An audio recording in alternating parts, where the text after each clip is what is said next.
मेरे प्यारे साथियों, सबको प्यार भरा नमस्कार स्वीकार हो।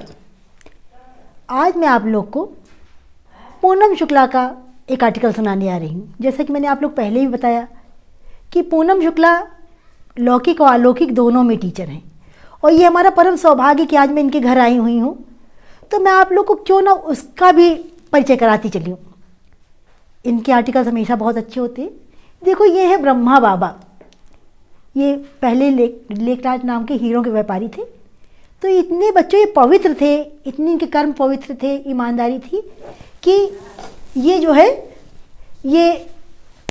इनको इनके तन में शिव बाबा आए और इन्होंने इनको नाम दिया ब्रह्मा का। तब ये हो गए ब्रह्मा। अब इन्होंने जो अपने मुख से ज्ञान फैलाया उसको कहा गया मुरली। और ये देखो, शिव बाबा, ये इनके सारे रूप दिखाए गए।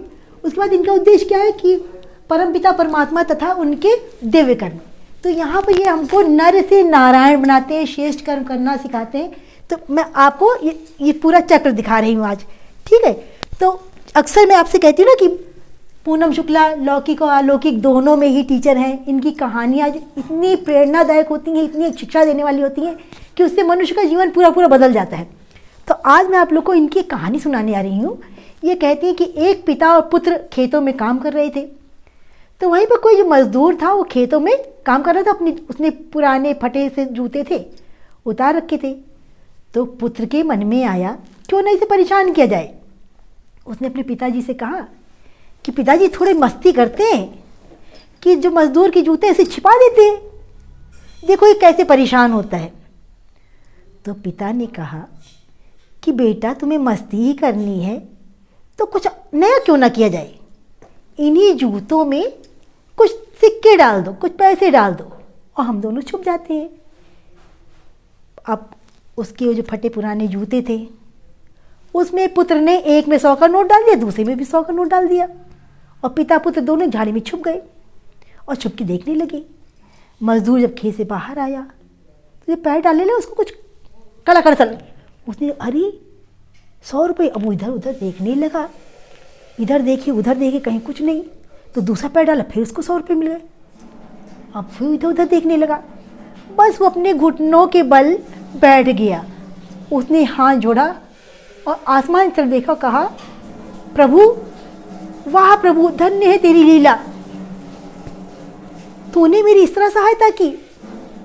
आज मैं अपने बच्चों के लिए उनकी आवश्यकताओं की वस्तुएं लेकर जाऊंगा, अपनी पत्नी की दवाई लेकर जाऊंगा। और आंखों में आंसू भर करके मारे खुशी के रोने लगा।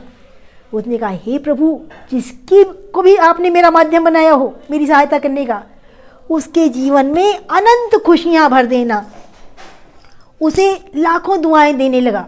अब तो जो बच्चा झाड़ियों पीछे छिपा हुआ था, पापा ने बच्चे को देखा, बच्चे ने अपने पिताजी को देखा। उसकी आंखों से मारे प्रेम के आंसू बहने लगे।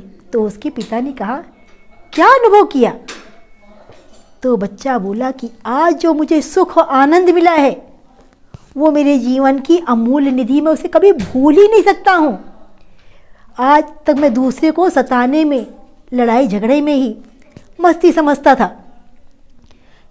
ये जो मुझे आज अत्यंत सुख मिल रहा है, दूसरे को खुशी देख करके, वो मुझसे मैं अपने शब्दों में बयान नहीं कर पा रहा हूँ। पिताजी, मैं आपका बारंबार धन्यवाद करता हूँ कि आपने मुझे इतना अच्छा रास्ता दिखाया। आज तक मैं मानता था कि लड़ना झगड़ना, दूसरों को सताना, उसी में अपना वास्तविक आनंद समझता था। पर आज मैं समझ गया कि लेने की अपेक्षा देने में कहीं अधिक आनंद है, कहीं अधिक सुख है, कहीं अधिक आनंदमयी है।